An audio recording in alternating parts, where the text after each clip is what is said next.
Good morning family. Dito na naman tayo. Yung ating Bible verse, no? Sa Mateo 10:11 na may pamagat pagpapatotoo kay Kristo. Mateo 10:11, versikulo 32 hanggang 33. May pinamagatang pagpapatotoo kay Kristo. Babasa dito, family. Ang sino mang kumilala sa akin sa harapan ng mga tao ay kikilalanin ko rin naman sa harapan ng aking amang nasa langit. Ngunit ang sino mang ikaila ako sa harap ng mga tao ay ikakaila ko rin sa harap ng aking amang nasa langit. Ayun na family, yung ang ano ko rito, no? Iintindi ko itong aking nabasang bersikulo. Pagka ang Panginoon ay sinubok natin, baga mayroon tayong nasabi sa kanya na na hindi siya totoo o ano pa man, babalik sa atin yung family.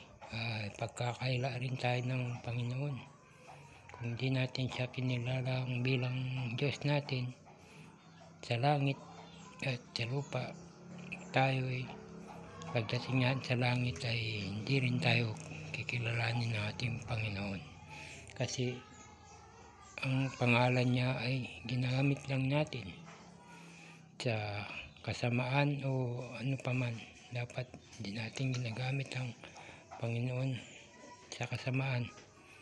Gamitin natin ito sa kabutihan, kung pakita sa mga tao na tayo yung nananampalataya sa Panginoon. Ayong family, lagi nating isipin na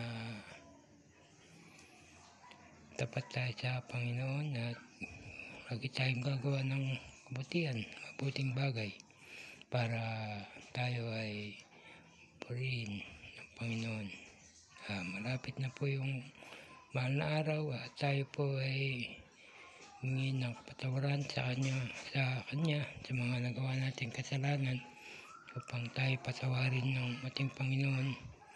Naging pagpatawad din tayo sa ating mga taong nakagawa ng kasalanan sa atin, hindi man din nagawa yun o sa loob ng labag sa kalooban nila, kung may nagutos man sa kanila, patawarin pa rin natin sila dahil malamang nasilaw lang sila sa pera o ano pa man. Yun ang family. Salamat at magsisimba na kami ng